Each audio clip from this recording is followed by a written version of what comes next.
Almost every agent who is stuck is trying to fix the wrong thing. They're trying to fix the script, they're trying to fix the dialer, they're trying to fix the carrier, they're trying to fix the lead vendor, the CRM, the ad creative, the objection rebuttal, the follow up sequence. They're working on all of that sometimes for years, and they cannot figure out why the agent across the street who has a worse script and a worse process is closing 2 times more business than they are. So I want to walk you through a book idea that I think completely changes how a life insurance agent should look at this. And it is from a guy I study a lot, Gary Halbert. And once you understand this literally one idea, I think you will stop spending your weekends rewriting your pitch, and you will actually start spending your weekends fixing the thing that actually matters. So with that being said, let me set because I got this from one of his books, let me set the book up so that you can understand this maybe a little bit better, because I don't want this to just be like a book report. I want you to know where the idea came from. So Gary Halbert is considered by a lot of people to be like one of the greatest copywriters in direct marketing history. He's the man who wrote ads and sales letters that produced billions of dollars in sales across more industries than anyone in the history of the craft. And in the 1980s, he ended up serving like 10 months at a federal prison camp in California. And while he was inside, he wrote a series of letters to his son, Bond. And the letters were never really meant to be a book. They were just a father teaching his teenage son everything he had learned about money. Not just money, but it was also things like marketing, health, and life overall. And years later, those letters got published as the Boron Letters. And Boron, Boron, that's his last name. And they have become almost a cult classic among marketers because they are unedited and they are exactly what a father tells his son when nobody is watching. And in one of the chapters of that book, Halbert tells his son a story about like the most important principle he ever learned about how to make money, and that is what I want to share with you today. So Halbert says, when I teach my copywriting classes, I love asking my students this question. He says, if you and I both owned a hamburger stand and we were in a contest to see who would sell the most hamburgers, what advantages would you most likely to have on your side?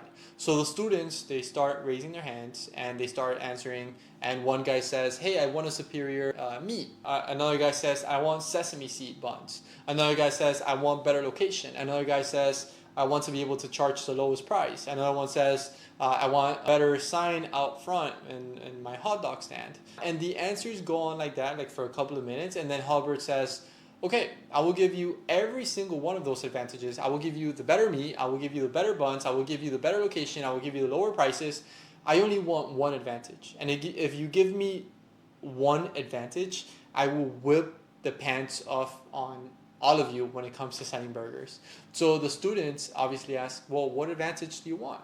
And Halbert says, and this is almost, I think, verbatim from the book, the only advantage I want is a starving crowd.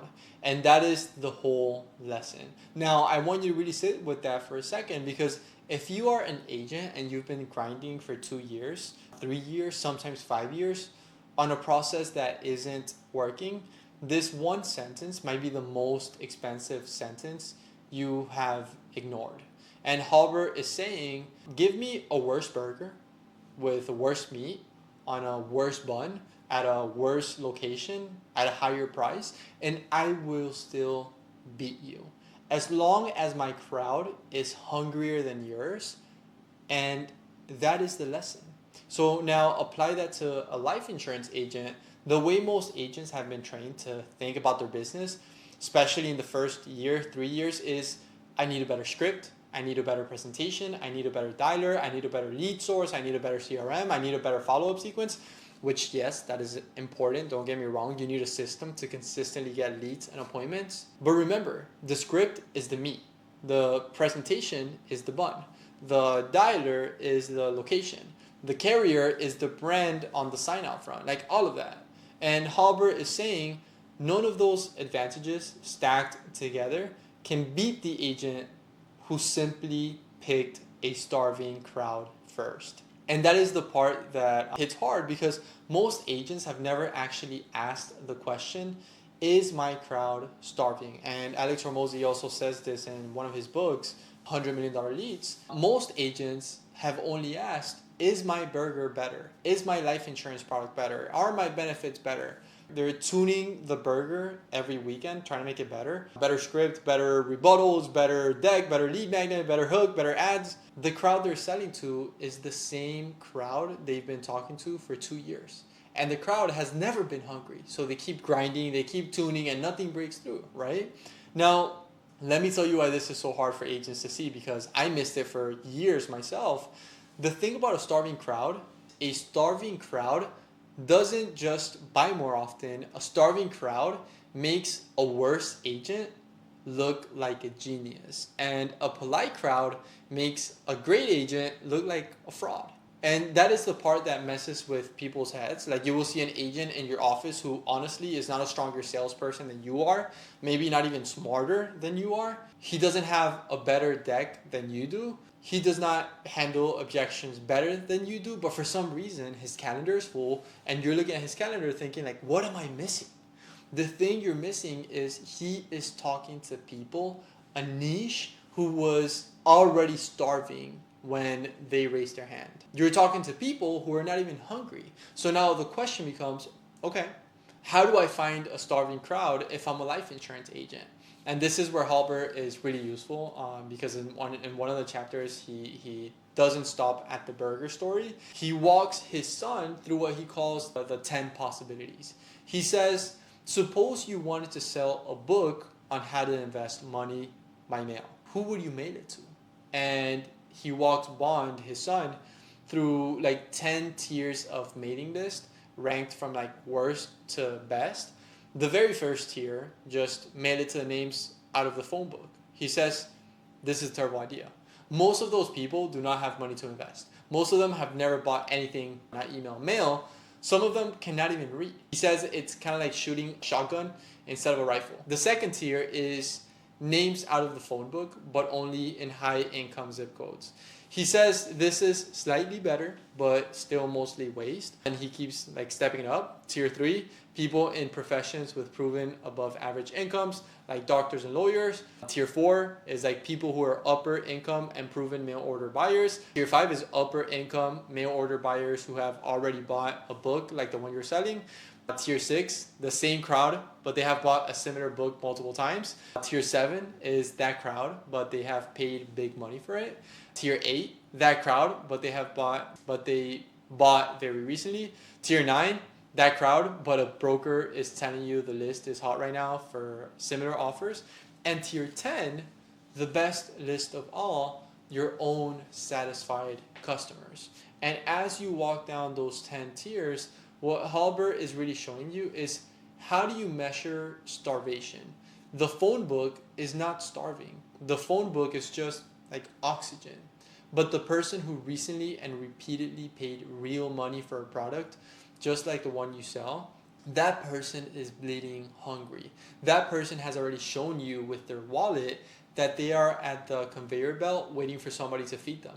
And there's a line also in one of his chapters, and I want every agent listening to this to write down.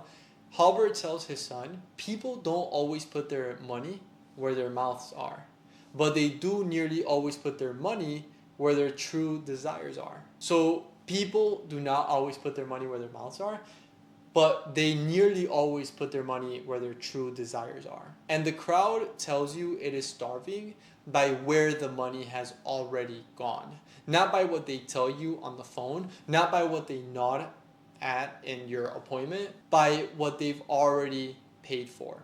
So how do you actually use this as a life insurance agent? There are 3 filters. These 3 filters are the cheat code most agents are missing. He calls them recency, number 1, frequency, number 2, and unit of sale, number 3. And he says of the 3, recency is by far the most important. So let me translate those 3 filters into life insurance language. Recency means, has the person in front of you recently dealt with the exact problem your policy solves? A parent who just got a special needs diagnosis on their child in the last 12 months is recent. A business owner who just signed their first buy-sell agreement in the last 6 months and needs to fund the buy-sell agreement with life insurance is recent. A family that just had their first child in the last 30 days is recent. Those are people at the conveyor belt right now. A guy who has been thinking about getting some life insurance someday is not recent. He's like oxygen. Then frequency means, have the people in your market made financial moves repeatedly in this category, or are they first-time buyers who don't even know what questions to ask? For example, the high-income business owner who has already bought disability insurance, keyman insurance, and a buy-sell agreement, that person is a frequent buyer, right? A buy-sell agreements are funded with life insurance. He buys protection products like other people buy groceries. And I found people like this, I'm pretty sure you have too. The 24-year-old who has never bought any kind of insurance is the opposite. He's not unreachable, right? You can sell to them. He's just not starving yet. And unit of sale, last but not least, means, has this market historically paid real money for what you're selling, or are they used to free quotes and supermarket aisle prices, right? So a market that has paid for legal work, paid for accounting, paid for advisory work, that market is conditioned to pay for expertise. A market that has spent its whole life looking for free quotes isn't. Recency, frequency, and unit of sale, those three filters tell you the truth about whether the market you have picked is actually a starving crowd or just a polite crowd you have been talking yourself into. So I guess what I'm trying to tell you is the agent who picked the starving crowd starts hearing the same exact problem come up in every conversation. The agent's message starts getting sharper because the crowd keeps using the same language. You know what they're going to say, you know what their problems are, you know what their fears are, you know what their worries are. The agent's referrals start coming in because the crowd already knows other people in the same situation. That's why, for example, in my scenario, the mothers that I work with that have children with special needs, they know other mothers that have children with special needs. The agent's calendar starts filling up because the crowd talks to other starving people. Meanwhile, the agent who stayed on the polite crowd is still tuning the burger, trying to make it better. Better script, better dialer, better rebuttals, better deck, and the same polite no-shows, right? Same polite, let me think about it. Same polite, hey, let me check with my spouse. So the question I want you to leave with is this. Like, for the last 90 days, have you been working on the burger or have you been working on the crowd? And if you cannot honestly look at your calendar and tell me your crowd is starving, then on Monday morning, before you open your CRM, get a yellow pad and try to look for a market that has recency, frequency, and unit of sale. Okay, so those three filters, one avatar, just 30 minutes, and that is the exercise. So I hope you got value from this video. I'm rooting for you. Let's get to work and stop fixing the burger. Find the starving crowd.